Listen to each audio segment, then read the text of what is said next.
Hello, good morning children. നമ്മളിന്ന് പുതുവത്സരത്തിലേക്ക് കിടക്കല്ലേ. എല്ലാവർക്കും പുതുവത്സര ദിനാശംസകൾ. ഈ വർഷം എല്ലാവർക്കും നന്മയുടെയും സമൃദ്ധിയുടെയും നല്ല നാളുകളായിരിക്കട്ടെ എന്ന് ആശംസിച്ചുകൊണ്ട് മിസ് ഇന്നത്തെ ക്ലാസ് തുടങ്ങുകയാണ്. ഭഗവതമാണ് നമ്മളിപ്പോൾ എടുത്തുകൊണ്ടിരിക്കുന്നത് അല്ലേ. കഥ മനസ്സിലായില്ലേ മക്കൾക്ക്? ഭഗൻ എന്ന് പറയുന്ന ദുഷ്ടനായ അസുരനെ വധിക്കുന്നതാണ് കഥ. ആരാണ് വധിക്കുന്നത്? പഞ്ചപാണ്ഡവരിൽ നല്ല ബലവാനായ ഭീമനാണ് വധിക്കുന്നത്. ഭീമസേനനാണ് വധിക്കുന്നത്. ഇന്ന് നമുക്കിതൊന്ന് വായിച്ചു നോക്കാം. എന്തെങ്കിലും സംശയം ഉണ്ടെങ്കിൽ മിസ്സുമായിട്ട് കോണ്ടാക്ട് ചെയ്തിട്ട് സംശയമൊക്കെ തീർക്കുക. ഭഗവതം. വനവാസകാലം. പാണ്ഡവർ ബ്രാഹ്മണ വേഷത്തിൽ ഏകചക്ര എന്ന ഗ്രാമത്തിലെത്തി. അവിടെ ഒരു ബ്രാഹ്മണ കുടുംബം പാണ്ഡവർക്ക് അഭയം നൽകി. വളരെ സന്തോഷത്തോടെയാണ് ആ കുടുംബം കഴിഞ്ഞിരുന്നത്. ഒരു ദിവസം രാത്രി ഉറങ്ങാൻ കിടന്നപ്പോൾ കുന്തി ഒരു തേങ്ങലിന്റെ ശബ്ദം കേട്ടു. കാതോർത്തപ്പോൾ അത് ബ്രാഹ്മണ പത്നിയുടേതാണെന്ന് മനസ്സിലായി. അവർ കിടക്കുന്ന മുറിയിൽ ചെന്നപ്പോൾ മകനെ കെട്ടിപ്പിടിച്ച് കരയുന്ന ബ്രാഹ്മണ ദമ്പതികളെയാണ് കുന്തി കണ്ടത്.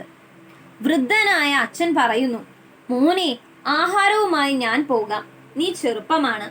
നീ ഭഗന്റെ ആഹാരമാകാൻ ഞാൻ സമ്മതിക്കില്ല. ബ്രാഹ്മണ പത്നി കരഞ്ഞുകൊണ്ട് അദ്ദേഹത്തിന്റെ വാ മൂടി. എന്നിട്ട് പറഞ്ഞു, മകനെ, നിങ്ങൾ രണ്ടുപേരും പോകരുത്. ആ ദുഷ്ടന് ആഹാരമായി ഞാൻ തന്നെ പോകാം. നിങ്ങളെ ആ ദുഷ്ടൻ തിന്നുകഴിഞ്ഞ് ഞാൻ എന്തിനു ജീവിക്കണം? അപ്പോൾ ആ ബാലൻ പറഞ്ഞു, ആ രാക്ഷസന്റെ ഇന്നത്തെ ആഹാരവുമായി പോകേണ്ട ഊഴം എനിക്ക് തന്നെയാണ്. ഇന്ന് ഞാൻ തന്നെ പോകും. ഇത് നമ്മുടെ വിധിയാണെന്ന് ആശ്വസിക്കുക. ഇതു കേട്ട് കുന്തിദേവി പറഞ്ഞു,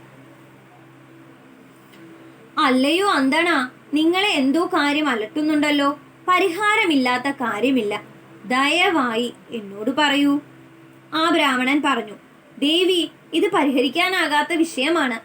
ഈ ഗ്രാമത്തിൽ ഭഗൻ എന്ന അതിക്രൂരനായ ഒരു രാക്ഷസനുണ്ട്. 20 പറ ചോറുകളും കറികളും 2 പോത്തും കൂടാതെ ഒരു മനുഷ്യനെയും ദിവസേന അവന് കൊടുക്കണം. നാളെ ഈ വീടിൻ്റെതാണ് ഊഴം.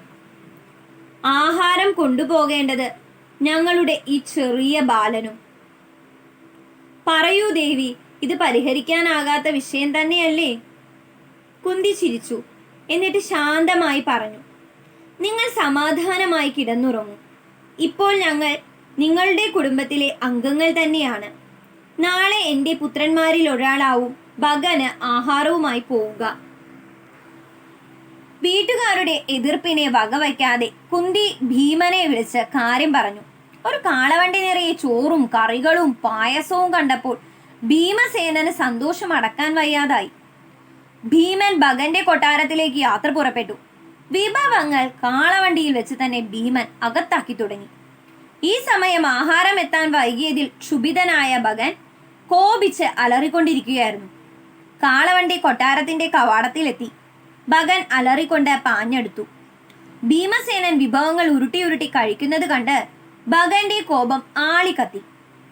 ഭഗൻ ഒരു വലിയ മരം പിഴുതെടുത്ത് ഭീമനെ ആഞ്ഞടിച്ചു. മരം 100 കഷ്ണങ്ങളായി നുറുങ്ങിപ്പോയി. പരിഭ്രമിച്ച ഭഗൻ ഒരു വലിയ പാറ പറിച്ചെടുത്ത് ഭീമനെ എറിഞ്ഞു. ഭീമൻ ആ പാറക്കഷ്ണം ഇടം കൈകൊണ്ട് അമ്മാനമാടി. അവസാനത്തെ ഉരുളയും കഴിച്ച് കൈകൾ നക്കി തുടച്ച് ഒരു ഏമ്പക്കവും ഇട്ട് ഭീമൻ ഭഗന് നേരെ അടുത്തു. ഇരുവരും തമ്മിൽ ഘോര യുദ്ധം നടന്നു. ഭീമന്റെ കാൽമുട്ടുകൊണ്ടുള്ള പ്രഹരമേറ്റ് ഭഗൻ പിടഞ്ഞു മരിച്ചു. ഭഗന്റെ മരണവാർത്ത അറിഞ്ഞ ഏകചക്രക്കാർ ആനന്ദ നൃത്തം നടത്തി. അവർ പാണ്ഡവരെ സ്തുതിച്ചു. ഇതാണ് കഥ. ഇതുപോലെ വൃത്തിയായി വായിക്കാൻ പഠിക്കുക. എന്നിട്ട് എന്ത് ചെയ്യണം? വീഡിയോ എടുത്ത് അയച്ചു തരാം. ഓക്കെ, ഇനി നമുക്ക് അർത്ഥമാണ് പഠിക്കാനുള്ളത് അല്ലേ. നിങ്ങളുടെ ടെക്സ്റ്റിലുള്ള വാക്കുകളാണ് പത്നി, ഇര, അന്തണൻ, കവാടം, പ്രഹരം, ഊഴം. പത്നി ഭാര്യ, ഇര തീറ്റ, അന്തണൻ ബ്രാഹ്മണൻ, കവാടം വാതിൽ, പ്രഹരം അടി, ഊഴം തവണ. പത്നി അറിയാം, ഭാര്യയാണെന്ന് നിങ്ങൾ കേട്ടിട്ടുണ്ട്, കഴിഞ്ഞ ക്ലാസ്സുകളിലൊക്കെ പഠിച്ചിട്ടുണ്ട്. ഇര ഇന്നത്തെ ഇര, ഇന്നത്തെ തീറ്റ, കഴിക്കാനുള്ള ഭക്ഷണം, ഇര. അന്തണൻ, ബ്രാഹ്മണൻ. അല്ലയോ അന്തണ, അല്ലയോ ബ്രാഹ്മണ. കവാടം, പ്രവേശനദ്വാരം അഥവാ വാതിൽ, ചുരുക്കി നമുക്ക് വാതിൽ എന്ന് പറയാം. പ്രഹരം, അടി. അടുത്ത പ്രഹരം നല്ല വേദന ഉള്ളത്, അടുത്ത അടി നല്ല വേദന ഉള്ളതായിരുന്നു എന്നൊക്കെ പറയില്ലേ. ഊഴം, തവണ. അടുത്ത ഊഴം, അടുത്ത തവണ. നിങ്ങൾ എന്ത് ചെയ്യണം? ഒരു തവണ മലയാള നോട്ടിൽ വൃത്തിയായി എഴുതുക, റഫ് നോട്ടിൽ 5 ടൈം എഴുതി പഠിക്കുക, വായിക്കുന്നതിൻ്റെ വീഡിയോസ് എടുത്ത് മിസ്സിന് അയച്ചു തരിക. Okay, happy new year. Thank you.